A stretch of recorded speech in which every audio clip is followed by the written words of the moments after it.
I'm with David Lang from Israeli Cool. Now, David, what is Israeli Cool? Israeli Cool is a blog that has now turned into a non-profit.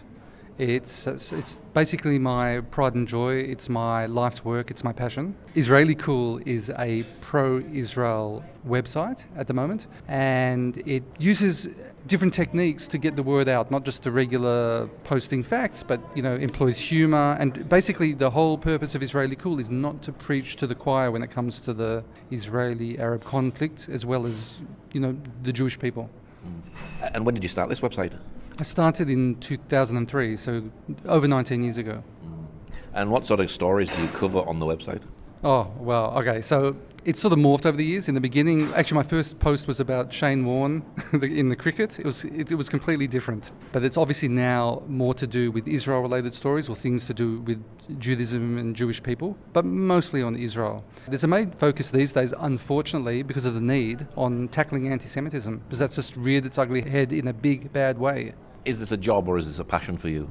I'm glad you asked that. It's definitely a passion. It is now my full-time job, but because I love doing it so much and I get up in the morning with that spring in my step and it's my passion, it doesn't feel like a job. So is this a sense of that what you're doing is actually working just to advocate for the nation of Israel? Yeah, no, I do believe it's working, and thankfully I get a lot of feedback, and the best feedback that I get are from people that weren't necessarily pro-Israel, or even in some cases people that were actually anti-Semitic, and they've contacted me and they've changed their views. It's sort of like the Talmud teaching that if you save one life, it's like saving the entire world. To change one opinion is like changing the entire world in a way. Do you think that Israel gets a hard time in the regular press? Where do I start with that? I don't think. I know that Israel, as someone that monitors the media, we have a horrid time in the regular press, which is kind of funny given the anti-Semitic trope that we apparently own the media. If there's proof that we don't own the media, it should be that. Yeah. That's what I was going to ask. Do you think a lot of it actually is a root of anti-Semitism? That's why the media hate Israel so much? I think that not just the media, but in general, the root cause of hatred of Israel is hatred of the Jewish people. And I'm not just saying this as someone that cries wolf about anti-Semitism. I'm very careful about who I think is anti-Semitic. But as part of what I do on my website, I actually go into social media posts and writings of people that claim to only be anti-Zionist or anti-Israel. And I find some of the most horrid, verifiably anti-Semitic junk. So therefore I have, let's say, quantitative data to prove that in most cases anti-Zionism is anti-Semitism.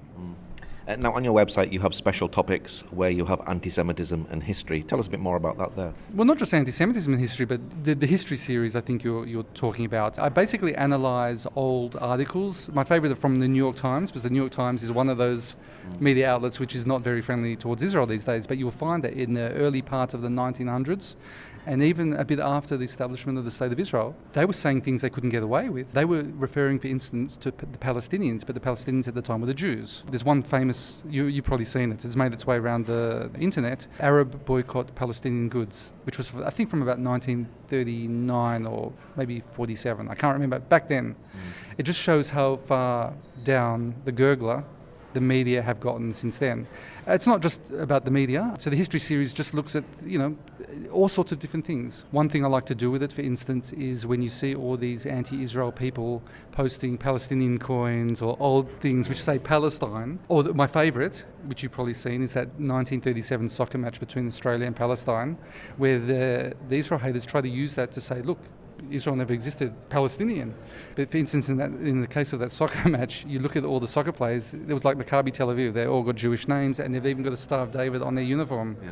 So that's the sort of thing I use. I use history to try to make my point, to say, listen, you guys are literally on the wrong side of history. And also with some of the coins, they say a coin from 1920, it's got Palestine on it, but who issued that coin? Yeah, and it's worse than that. In the case of the coins and the currency, if you look back, and this is something I wrote about, the Palestinian Arabs of the time, really were opposed to that currency. And not only that, on the coin you have the Hebrew Aleph Yud, Eretz Israel. So they're just shooting themselves in the foot. But the problem is most people don't know this. So that's where I think I'm trying to play a part, is to educate people and show them these things. So do you think that an Israeli can find a coin that's older than 1920 with Israel on it? Oh, well, I think there are some archaeological finds, right, from the temple days. So So the Israeli coins trump the Palestinian coins? yeah, I mean, if it was a poker game, yes. Tell us a bit more about what you do as far as anti-Semitism is concerned. No, as I mentioned, I basically try to tackle anti-Semitism full on, which is one of the things you see a lot more now on social media, but I'm proud to say I think I pioneered this technique, whereas rather than just sort of be defensive, I actually go after people. I go after people that I identify as anti-Semites, and the idea is to mock, use humour. I try to use humour at least, shame them, and a lot of times they get into trouble in terms of their employment. If they're doing things, they're inciting hatred against the Jewish people, just like any racist would, if they're doing that. And they're, mostly my readers are the ones reporting them. So it's basically tackling them. Sometimes I get into I'm getting into the sewers with them, and it does take a toll on you. But I find it incredibly important because we have to do something about it. We have to learn from the past. That anti-Semitism, when it doesn't go away or isn't combated, manifests itself in the most horrendous ways. Do you think anti-Semitism is bad today? It's terrible today, absolutely. I mean, it's as bad as it's ever been. Obviously, you could say, well, wait a minute, Nazi Germany, that's the worst, or other times in history. But one of the worst things about it today is it's now almost a trendy social justice positive thing to do is to be anti-Semitic, because people don't recognise it as anti-Semitism. And if you're not anti-Semitic, okay, and again, it's not outwardly anti-Semitic according to these people, if you're not that way, then you're made to feel like you're an actually bad person. It's sort of like the opposite of, it's a very amoral way of thinking. What's the definition of anti-Semitism? Hatred of the Jewish people. And this can manifest itself in terms of hatred of the Jewish collective in Israel, the Jewish state. That's why anti-Zionism is by definition anti-Semitic. How would you actually define that? Because you may have political issues that are there that you disagree with. So is that anti-Semitism? No, absolutely not. And I think that the International Holocaust Remembrance Working Definition, the IHRA Working Definition, gives some good pointers. And one of the things it says there, which is it's twisted by the haters, is it doesn't say all criticism of Israel is anti-Semitic. We know it's not. No pro-Israel person is going to tell you, or anyone worth their weight in gold, or worth their salt rather, is going to tell you that it's anti-Semitic. Robust debate is positive. Who are the worst critics of the Israeli government?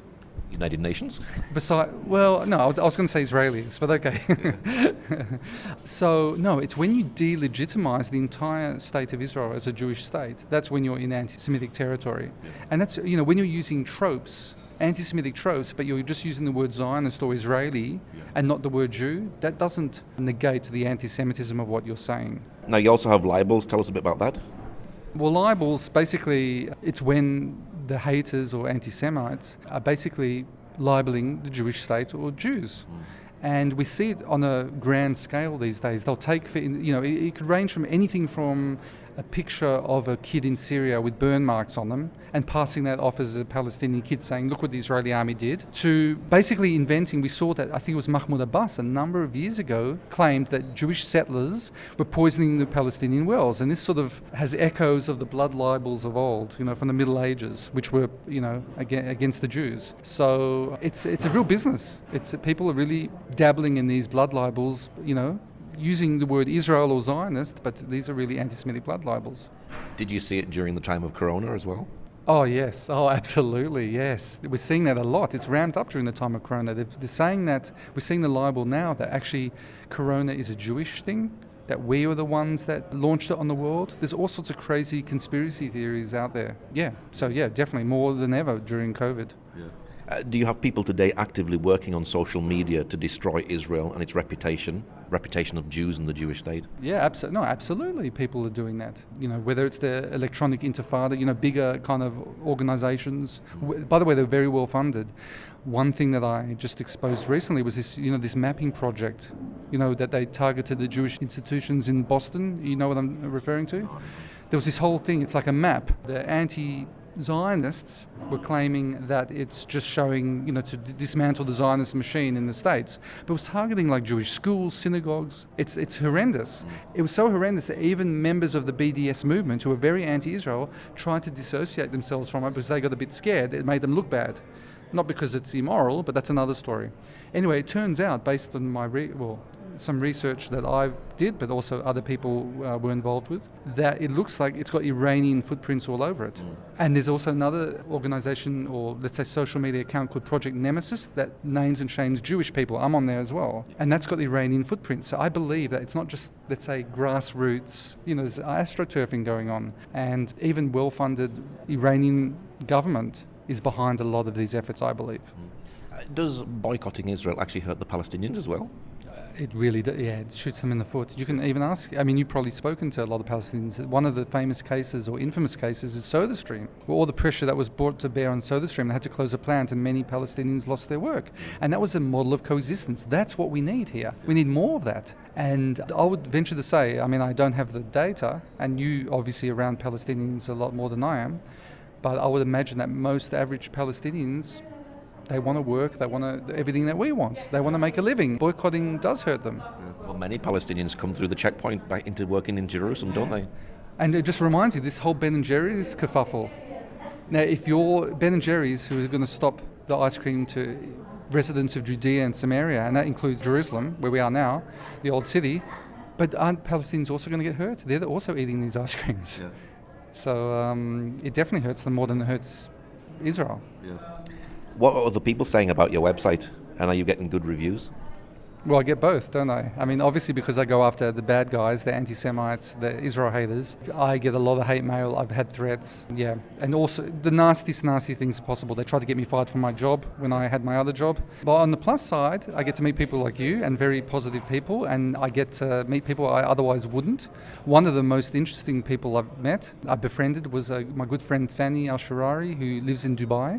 So even before the Abraham Accords, years before, this is going back 10, 11 years, I befriended this guy in Dubai that had been brought up anti-Israel, just by virtue of his education. We got to know each other on Twitter. One of the good parts of social media is you get to make these connections, and we've become like brothers. Very, very close. He's a devout Muslim, I'm a devout Jew. Could make a movie about us at some point, I guess.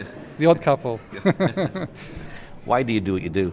Well, one, I do really enjoy it. But why do I enjoy it? Because I get to use my creative side. I like to use humor. I love to write. It's very cathartic in a very frustrating world that we live in today. I get, as you can probably relate to, because you seem like a creative guy as well. But more than that, I believe I'm actually making a difference just based on the feedback that I'm getting. And from what I can see, it's like the water penetrating the rock. Little drops of water over many, many years doesn't look like it might do much to the rock, right? But it can smooth the rock and really penetrate the rock. Very slowly and slowly. And I'm not the only one who represents the water drops. There are many, many more people out there, like-minded individuals that are also part of the effort to fight back against anti-Semitism and hatred of not just the Jewish people, but of God. That's another question I was going to ask. Are you making a difference? Time will tell. I believe I'm making a difference, because if I didn't believe I was making a difference, I probably wouldn't do what I'm doing. Even though I enjoy it, I put so much effort into it. It would just be relegated to a hobby that I wouldn't be spending so much time on. I still would do it on some level, but I spend so much time on this because I really do believe I'm making a difference. I'm trying to bring more goodness into the world. You get to meet lots of interesting people. As I said, yeah. Oh, absolutely. So I've met, besides Danny and yourself, of course, I'm friendly with even some Hollywood celebrities, famous musicians, comedians, who are like-minded individuals that like my work, like what I do. And I like, of course, what they do. I can be a bit of a fan of theirs as well. So I've definitely gotten to meet some fascinating people. What's your prayer for Israeli Cool? My prayer for Israeli Cool is I can stay on the path and that I can grow and prosper. And what that means is, ultimately, it helps in the fight against anti-Semitism and the delegitimization of Israel and the Jewish people, and have a very strong impact on that. And what's the website for people who'd like to know more? Israelicool.com, and I'm on all the socials, of course, but if you go to Israelicool.com, you'll check out my work and you can get to the social media stuff as well. Okay, David, thank you very much. Thank you very much, Paul.